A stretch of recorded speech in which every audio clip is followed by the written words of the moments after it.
They say a marriage is between two people, but what if there are more voices in the room, whispering, laughing, pulling your partner away, piece by piece?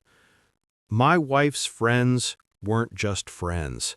They were the shadow in our home. And one night, their influence led to a mistake that I'll never be able to forget. Chapter 1. When everything still felt simple.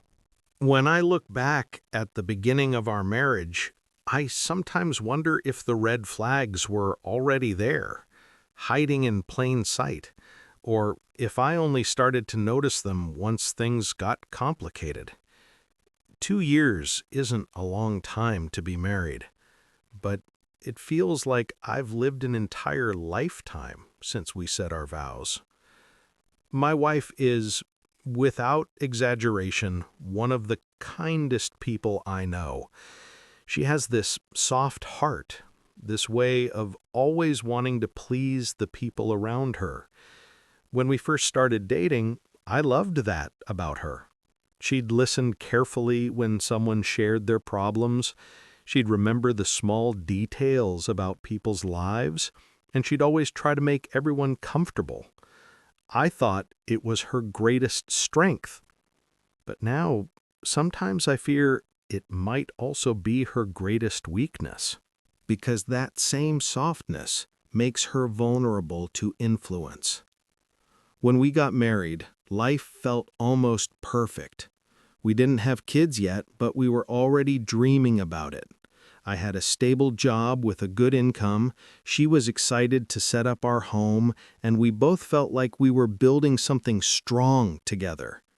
We'd spend lazy weekends cooking, watching movies, and talking about the future. Back then, the world felt small, safe, and ours. But there was another presence in our marriage, one that I didn't realize would grow into such a problem. Her friends. She has a small group of girlfriends she's been close with for years. At first, I didn't think much of them. They seemed fun, loud, the type to turn any boring evening into a party. I wasn't particularly close to them, but I figured every woman needs her own circle. The problem wasn't that they existed. It was the way they seemed to feed off my wife's energy and then pour their own attitudes back into her. From the start, I noticed a pattern. Whenever she spent time with them, she'd come home different. Not in a dramatic way, but sharper, less patient. She'd question small things in our relationship that she'd never brought up before. Why don't we go out more? Why can't we be spontaneous like other couples? Why do you always want to stay in instead of partying? None of these were unreasonable questions, but I could tell they weren't originally hers. They were echoes of conversations she'd had with her friends. I knew her friends' lifestyles. Most of them didn't have stable partners. Some were constantly cycling through boyfriends, while others didn't seem to care about commitment at all. There's nothing wrong with living however you want, but I couldn't help but feel like they resented my wife for having what they didn't. A husband who provided stability, who actually wanted to build a family with her. The more I saw them whispering into her ear, the more uneasy I became. It started with invitations to girls' nights out. At first, I encouraged it. Go have fun, I'd say. You deserve it. But these nights weren't just dinners or movie nights. They were bars, clubs, endless rounds of drinks. I trusted my wife, so I didn't set any rules. I figured she was responsible enough to know her limits.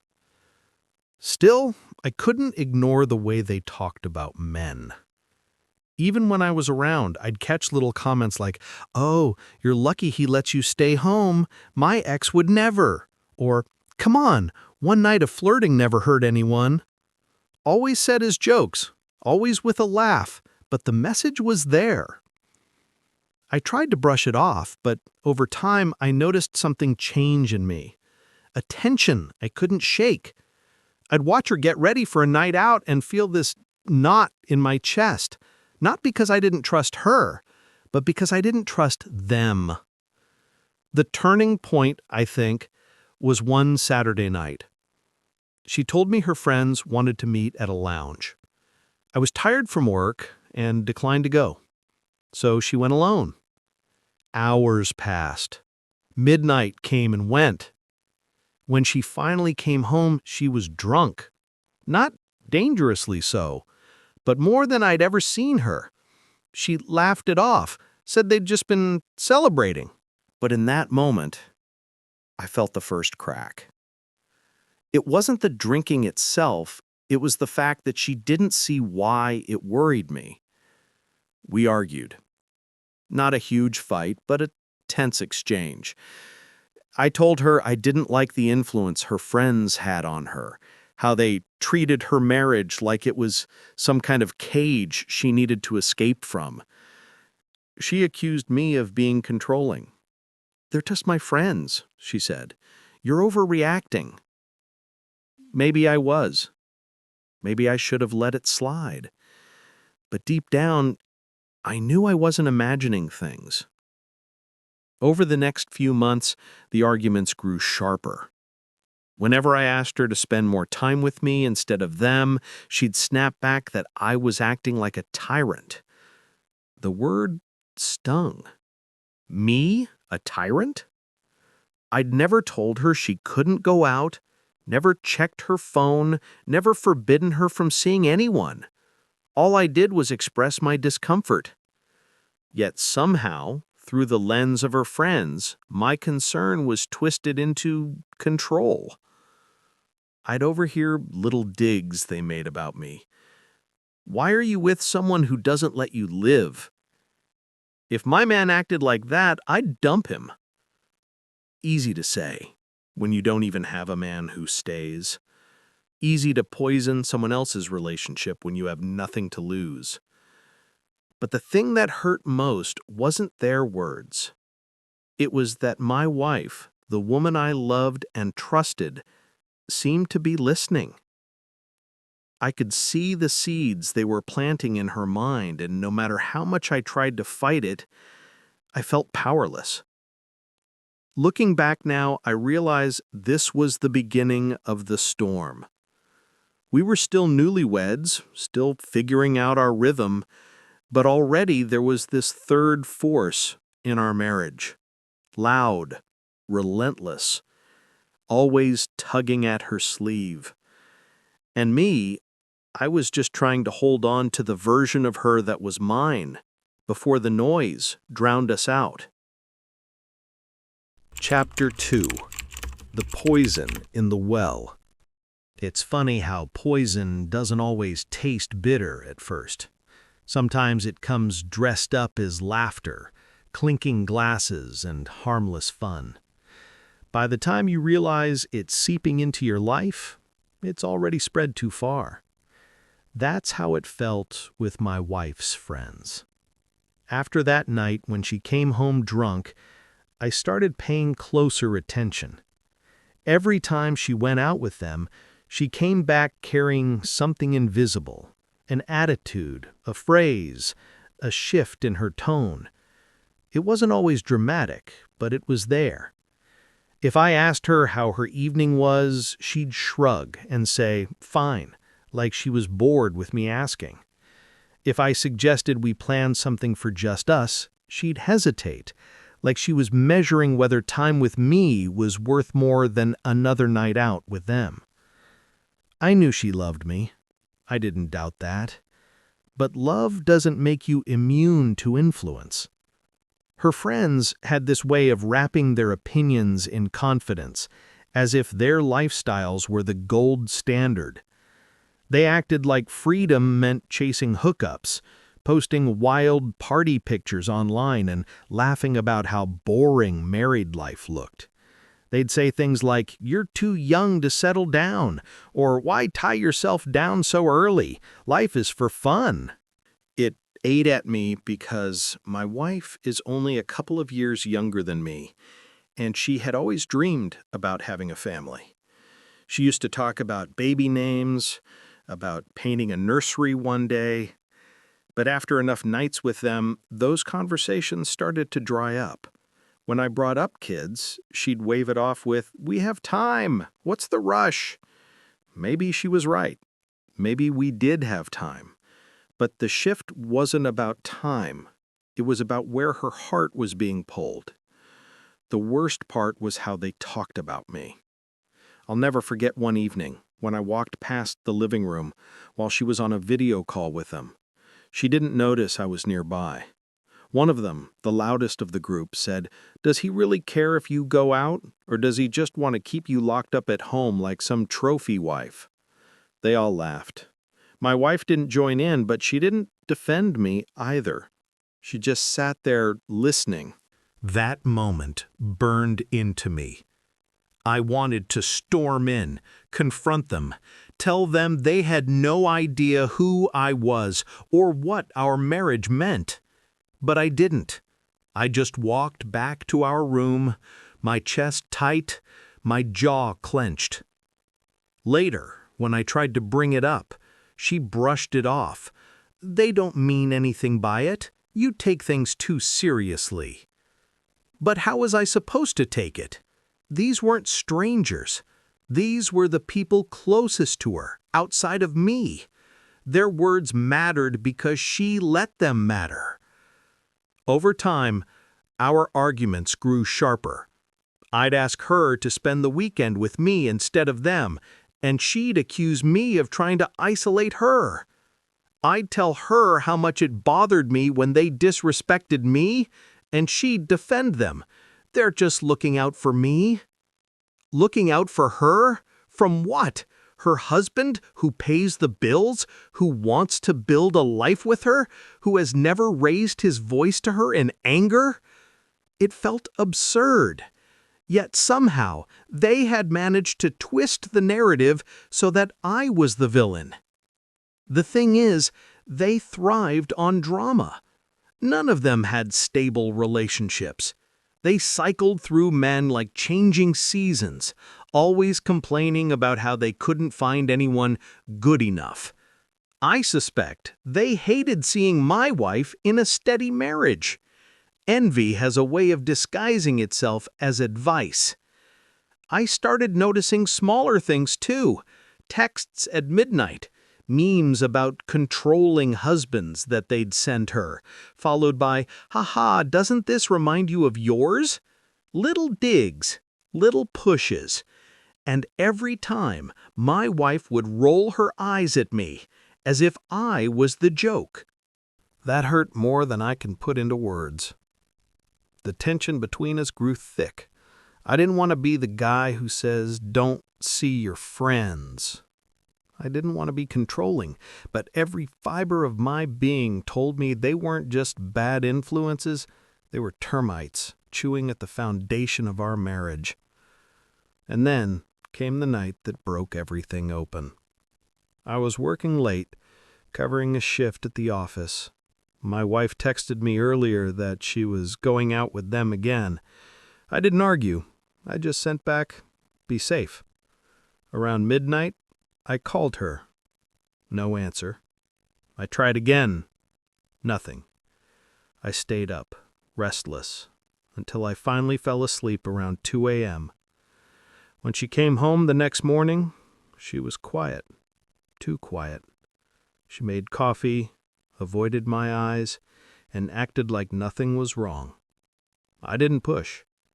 But 2 days later, she sat me down. "I need to tell you something," she said, her voice trembling. I felt my stomach drop before she even spoke. That was the moment everything shifted. The poison wasn't just in the air anymore. It had seeped into her, into us, and it was about to show me just how deep it had gone. Chapter 3. The Night That Shattered Us. When my wife said, "I need to tell you something," I swear the room tilted. My heart was already racing before the words even left her mouth. People always say you can feel when something bad is coming, and I felt it in my bones. She sat across from me at the kitchen table, her hands trembling around her coffee mug. She couldn't look me in the eyes. That alone almost broke me. My wife, the woman who used to smile at me like I was her safe place, was now staring down at her lap like a child about to confess a crime. "I kissed someone," she whispered. It was like someone had dropped a brick into my chest. For a second, I couldn't even process the words. They didn't fit with the reality I thought we had. My first instinct was denial. "What do you mean?" I asked, though I already knew exactly what she meant. She explained. That night at the bar, after too many drinks, one of the guys who'd been hanging around their group leaned in. She didn't push him away. In fact, she kissed him back. "It was just a kiss," she said, quickly, as if rushing through the words would make them hurt less. "Nothing more. I stopped it right after. I felt horrible. I've been sick over it for days." I just sat there, numb. I wish I could tell you I reacted with wisdom, with some kind of controlled grace. But the truth is, I was shaking. I didn't yell, I didn't throw things, but inside, I was unraveling. A kiss might sound small to some people. To me, it was an earthquake. Because it wasn't just about lips touching. It was about trust. It was about all the nights I'd worried, all the times I'd felt like her friends were dragging her away from me, and now seeing it, confirmed, in the worst possible way. I asked her, why?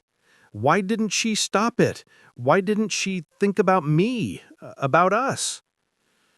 Her answer gutted me. "I don't know. I was drunk. Everyone was egging me on. It just happened. I didn't mean to." Everyone was egging her on. Of course they were. I could picture it. The friends cheering, laughing, pushing boundaries like it was some kind of game. And my wife, too kind, too eager to fit in, caught in the middle. Except this time, she didn't resist.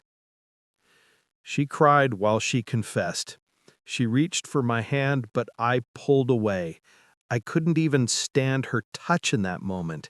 It felt contaminated, like the kiss had burned itself onto her skin and was now burning me too. I didn't sleep that night. I just lay in bed, staring at the ceiling, replaying the scene over and over in my head.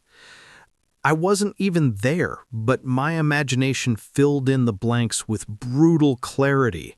Her leaning in, his hand on her lips betraying mine. When morning came, she was still crying. "Please don't leave me," she said.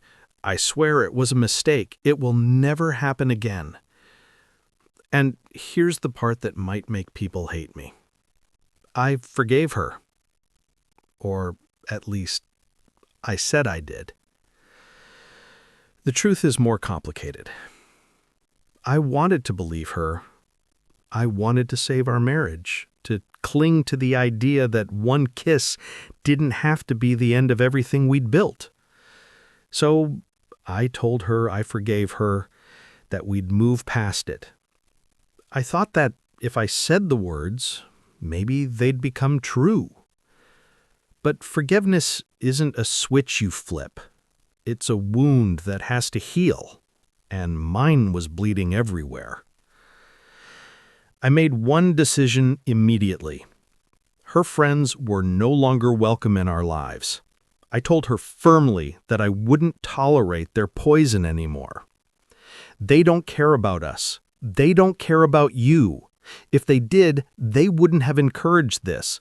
They're not your friends. They're termites, and they're destroying us. To my surprise, she agreed, at least in person. She promised she'd stop going out with them, stop letting them pull her into their chaos. And for a while, she did. But the internet is a sneaky place. Even when she wasn't physically with them, they were still there, pinging her phone with messages, flooding her with memes about overprotective husbands, reminding her she was missing out. I'd catch glimpses of their group chats when her phone lit up. I never snooped, but the previews were enough to know their tone hadn't changed. They still painted me as the villain, the tyrant who wouldn't let her live. And even though she didn't go out with them anymore, she kept responding. Small messages, emojis, inside jokes. It was like she couldn't cut the cord completely. Every time I saw her smiling at her phone, I felt a fresh stab of anger, not just at them, but at her. She'd promised to leave that world behind, but it was still in her pocket, still whispering to her when I wasn't looking. We started fighting more. I'd bring up the kiss, unable to stop myself, and she'd burst into tears, begging me to let it go. She said, "I told you everything. I was honest. Isn't that worth something?" It was. And it wasn't. Because every time I kissed her, I remembered that bar. Every time she told me she loved me, I remembered that guy's lips on hers. Every time she said she wanted a future with me, I remembered how easily one night, one moment, had almost destroyed it all. I wanted to move on. God, I wanted to. But forgiveness is harder when the wound keeps being scratched open. So I did the only thing I could think of. I started planning an escape. Not from her, never from her, but from them, from their influence, from their city, from the environment that had almost swallowed us whole. It wasn't easy. It took months of paperwork, phone calls, and negotiations, but eventually I got what I wanted. A transfer to another branch of my company in a completely different city. When I told my wife, she hesitated at first. Leaving her friends, her comfort zone, it scared her. But I laid it out plainly. It's us or them. And I can't stay here, not like this. If we're going to survive, we need distance. She chose me. We packed our lives into boxes, left the apartment where all our worst fights had echoed, and drove toward what I prayed would be a fresh start. But even as the road stretched out in front of us, even as I held her hand at the wheel, a thought haunted me. I could change the city. I could put miles between us and her friends. But could I ever put miles between us and that kiss? Chapter 4. A New City. A Fragile Peace. When we packed our car and left the city behind, I felt something I hadn't felt in months. Relief. Watching the skyline fade in the rearview mirror was like exhaling a weight I'd been carrying without pause. For the first time since the kiss, I thought, maybe, just maybe, we had a chance to reset everything. The new city wasn't glamorous. It wasn't a place people dream of moving to. But for me, that was the point. It was quiet, slower, far away from the noise that had poisoned our marriage. When we pulled up to our modest rental house, boxes stacked high in the trunk, I felt hope flicker in me again. My wife seemed helpful too. She walked through the empty rooms with wide eyes, already planning where the couch would go, how she'd decorate the walls. Watching her smile made something inside me ache.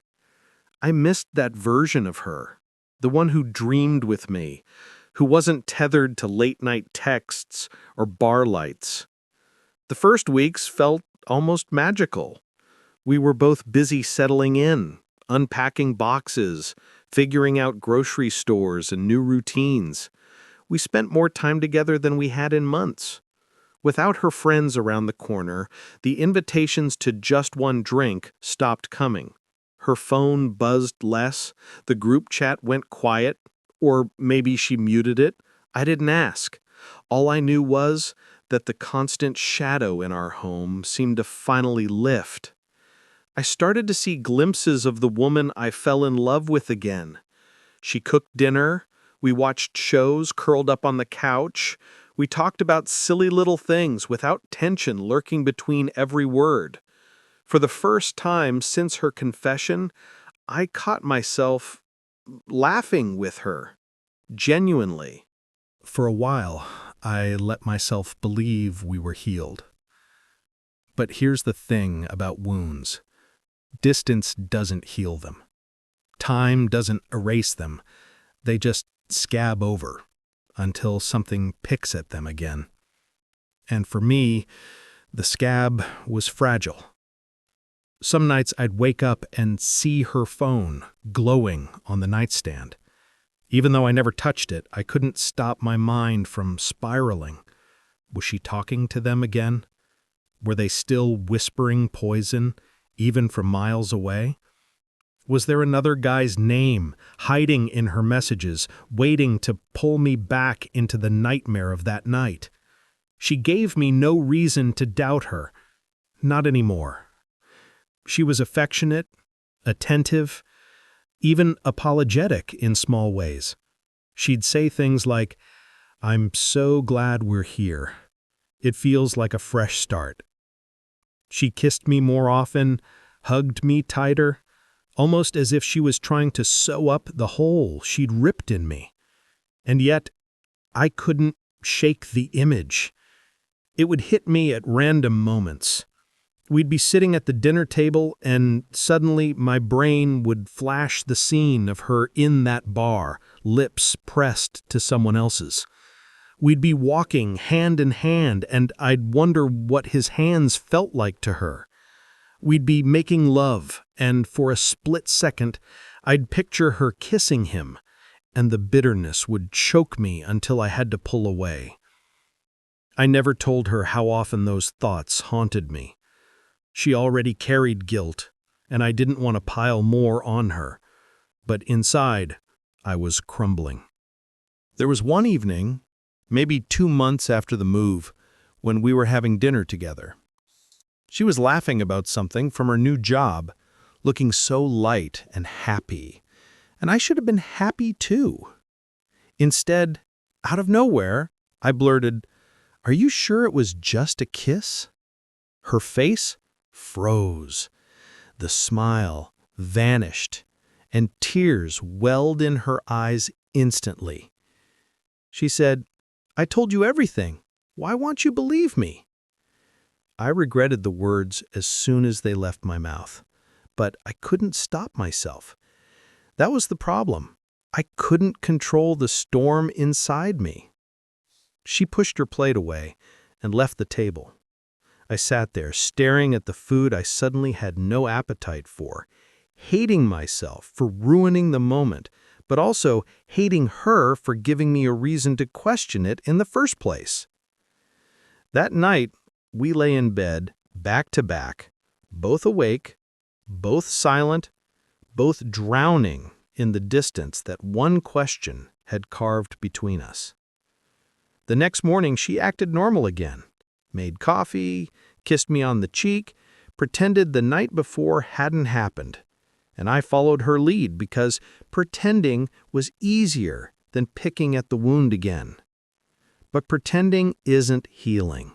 Pretending is plastering over cracks and hoping the wall doesn't collapse. Life in the new city went on.